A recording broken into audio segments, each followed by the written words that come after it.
Here's a number that stopped me cold. In one study, 78% of people said they felt more exhausted after trying to figure out their problems than before they started. Not better, more tired. And the Buddha identified exactly why. 3 quiet habits of mind that turn ordinary struggle into something heavier. Not bad habits, just unexamined ones. See them clearly, and something loosens. The grip softens. Today I'll walk you through all 3, because what you're carrying right now may not need an answer. It may just need to be seen. Near the end of the rainy season, the Indian earth had been washed clean by months of rain, and something in the air felt quietly cool and still. The trees had come back to life, their green deep and full. Somewhere in the distance, a bird called once, then twice. In the shade of the trees at Jetavana Grove, one of the Buddha's disciples sat alone. His name was Malunkyaputta. He hadn't moved for a long time. His eyes were cast down, his lips pressed slightly together, as if he were holding something in, enduring something. Even as the wind stirred the leaves around him, he stayed perfectly still, turned entirely inward. The evening sky that day was extraordinary, layers of orange and violet dissolving into one another. But Malunkyaputta may not have seen any of it. His mind was somewhere else entirely. He had been carrying a question for a very long time, and it had worn him down to the bone. The question had not arrived all at once. It had gathered slowly, the way water seeps into old wood. First a doubt here, then a silence there, until one morning he woke and found the whole structure of his practice waterlogged and heavy. The other monks passed by at a distance, their robes catching the last of the light. None of them stopped. Perhaps they sensed that what sat with Malunkyaputta was not loneliness, but something older and more stubborn, the kind of weight that other people's presence cannot lift. A crow landed nearby, pecked once at the ground, and flew away. Malunkyaputta finally rose to his feet. The way he walked toward the Buddha held a kind of resolve, but also something tangled, a mix of tension and quiet frustration. He had been sitting with certain questions for as long as he could remember. Is the universe eternal, or does it have an end? Is the soul the same as the body, or something separate? What happens to a person after death? Does the Tathagata exist after death or not? These questions had been circling inside him, around and around, with no place to land. He had kept practicing, he had kept showing up, and yet the Buddha had never addressed these things directly. That silence had grown into frustration, and the frustration had grown into something like an ultimatum. If these questions won't be answered, perhaps it's time to walk away. He sat before the Buddha and said exactly what was in his heart. Blessed One, I have carried these questions for so long, and yet you have never spoken about them. I cannot make peace with that. If you will answer them, I will continue on this path, but if you won't, I intend to leave the teaching and return to ordinary life. The words were clear, unhesitating. The Buddha looked at him quietly. No anger, no discomfort, just a soft, steady gaze. Then he asked, Malunkyaputta, did I ever promise you I would answer these questions? Malunkyaputta stopped. No, I made no such promise, and yet you have set a condition. Answer these questions or I leave. Tell me, who is that condition for? The Buddha continued, suppose a man is struck by a poisoned arrow. His companions rush to pull it out, but the man says, wait, I must first know whether the man who shot this arrow was a nobleman or a commoner. Or, I must know what kind of bow was used. Or, what wood is the arrow made from? What bird's feathers are on the shaft? A silence settled over the air. That man will die before any of his questions are answered. Malunkyaputta said nothing. You have an arrow in you right now. It is called suffering. Knowing whether the universe is eternal will not remove that arrow. Knowing whether the soul is separate from the body will not remove it. While the arrow is still in you, what is the use of gathering knowledge about the arrow? The silence that followed was long. Malunkyaputta had no answer. He had been asking questions, perhaps as a way of understanding, perhaps as a way of gaining some kind of control. But the Buddha's words had gently, precisely turned that impulse inside out. What I teach is this: what suffering is, where it comes from, what it means to be free of it, how to walk toward that freedom. Nothing more, and that, only that, is what will pull your arrow out. Malunkyaputta bowed his head. The anger was gone. The arguments had dissolved. What remained was only the quiet of a man who had just seen how his questions had been a way of looking away from the pain that was already there. He had come carrying a list of demands and left carrying something far more difficult, the simple fact of his own wound. That night, sitting alone, he didn't think about the universe or the soul or what comes after death. He thought about the tightness in his chest that had been there quietly for years. The arrow had always been closer than the questions. There's something in this story that cuts surprisingly deep. Buddha was not a foolish man. If anything, he was intellectually honest. Wanting answers to hard questions, that's a completely natural impulse. There's nothing wrong with it. But what the Buddha was quietly pointing to was something like this. The arrow is already in you. The suffering is already here. And yet rather than face that, rather than say, I'm in pain, the response was, give me answers first, and then I'll deal with it. This is where one of Buddhism's most essential insights lives. The suffering doesn't come from the absence of answers. It comes from the belief that answers should exist. That if you just find the right explanation, the right framework, the right understanding, relief will finally arrive. That belief itself may be the arrow. Even if Buddha had received a complete, satisfying answer to every metaphysical question he'd raised, his suffering would not have ended. Because the suffering wasn't coming from the unanswered questions. It was coming from his inability to simply be with himself without needing those questions resolved first. Let's pause here for a moment. Why is it so hard to admit weakness? For many of us, somewhere underneath, there's a belief running quietly in the background. If I'm weak, I won't be loved. If I show vulnerability, I'll be seen as less. Being weak is simply not allowed. But when you look at that belief directly, where does it actually come from? Is it something the world keeps proving to you? Or is it something you built inside yourself a long time ago as a way to survive? The armor of I must not be weak may have protected you once. In some season of your life, keeping yourself closed and composed may have been the right thing to do. That armor served a purpose. But if that same armor is now the thing prolonging your pain, it's worth asking whether it still needs to be there. The Buddha wasn't saying stop asking questions. He was saying, notice the arrow that is already in you. Is there an arrow in you right now that says, I must not be weak? Can you turn toward that? Just slightly. At turning, that small act of noticing may be where everything begins. And one more thing worth sitting with. Is weakness really the same as being broken? We tend to believe that the real self is the capable one, the composed one, the one who has it together. Weakness feels like a deviation from who we're supposed to be. But Buddhism sees it differently. Your strong self and your struggling self are both simply what's arising. Right here, right now, out of the particular conditions of this moment. Neither one is more real than the other. There is no fixed, permanent strong self that your weakness is contaminating. Admitting weakness is not a lowering of yourself.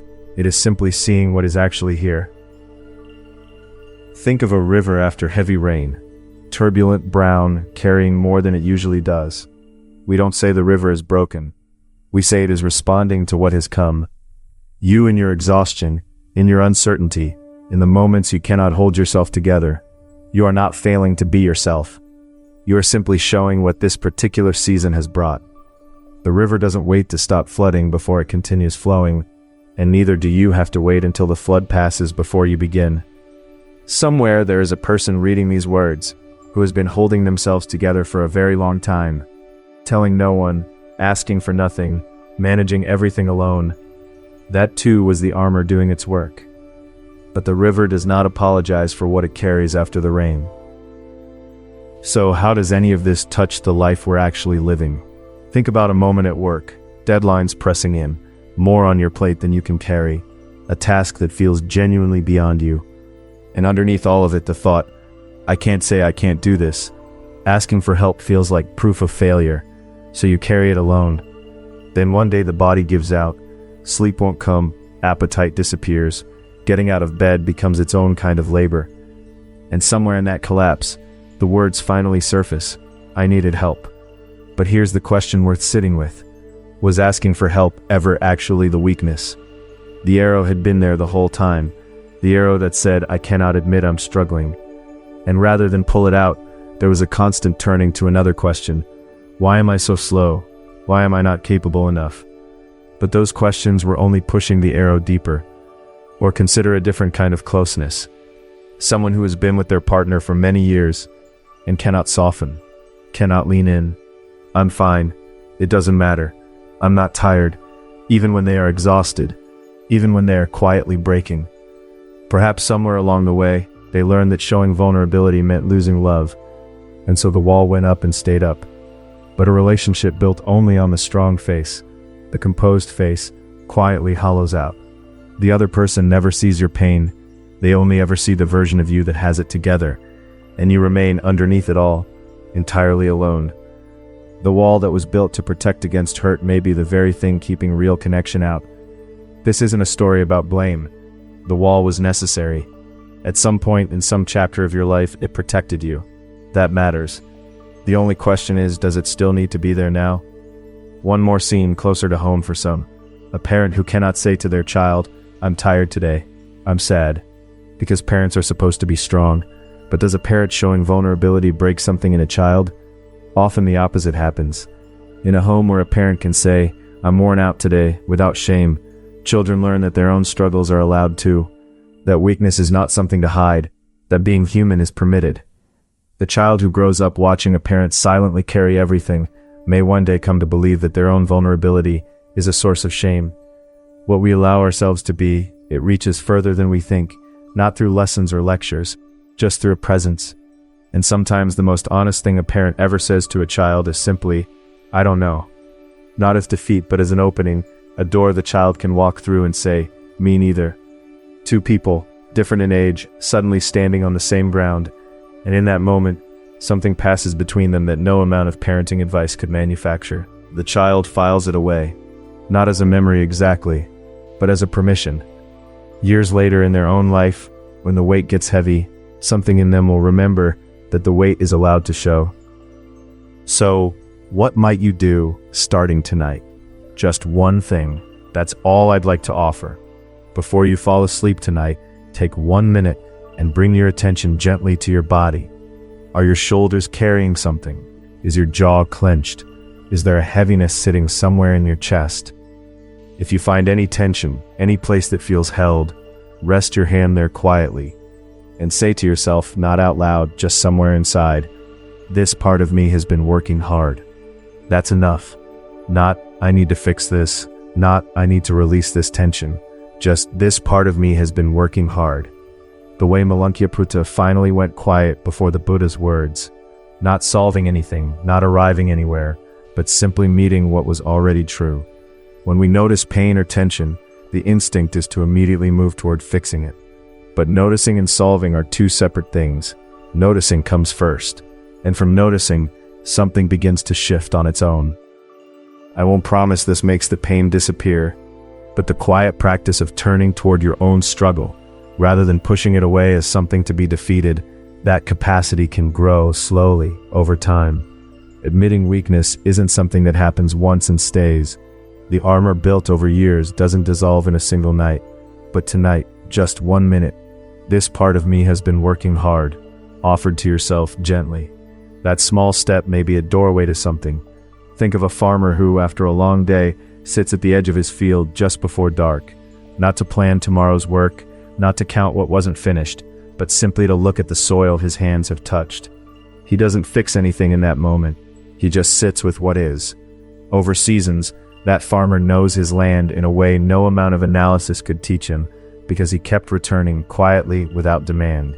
You might find after a few nights that your hand rests a little more easily, that the place you touch feels slightly less foreign to you, not healed, just less abandoned, and perhaps that is enough, to be a little less of a stranger to yourself than you were the night before. When was the last time you told someone you were struggling, or even told yourself? No rush to answer. Just let the question rest beside you for a moment. There is an old story of a monk who carried a cracked bowl for years, ashamed of its imperfection, refusing to show it to anyone, until one morning he set it down in the courtyard and simply let the sunlight fall through the crack. By noon, every monk in the monastery had quietly placed their own broken thing beside it. That courtyard did not become holy because the bowl was repaired. It became holy because one person was finally too tired to keep hiding. The willingness to admit weakness rests on something even more foundational: the practice of seeing things as they truly are, which we explored in a previous teaching. Admitting weakness is not the same as giving up, and it's not a strategy for becoming stronger either. It's simply this: seeing what is actually here, without looking away. That is what the Buddha meant by pulling the arrow out. Buddha, as the story goes, continued his practice. His great questions were never answered, not with words, not with doctrine. But he made a choice. Instead of waiting for the questions to be resolved, he turned toward the suffering that was already present. And he stayed. You too may be carrying arrows right now. I must not be weak. I have to have the answers. I'm not allowed to say I'm struggling. Knowing the name of your arrow, that may already be halfway to pulling it out. Thank you for spending this time here today.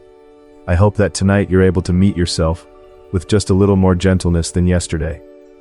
And if you find yourself unable to do even that, if gentleness feels too far away, perhaps just notice the distance. The way you might notice rain against a window, without needing to stop it. That noticing itself is already a kind of care. A monk once said that the hardest sit of his life was the one where he did nothing but watch himself refuse to sit. And that too he counted as practice. May you find that same ground beneath whatever you are carrying home tonight. Whose face came to mind while you were listening today? One story a day. In a week your words will change. In a month your eyes will change. In a year the same world will look completely different.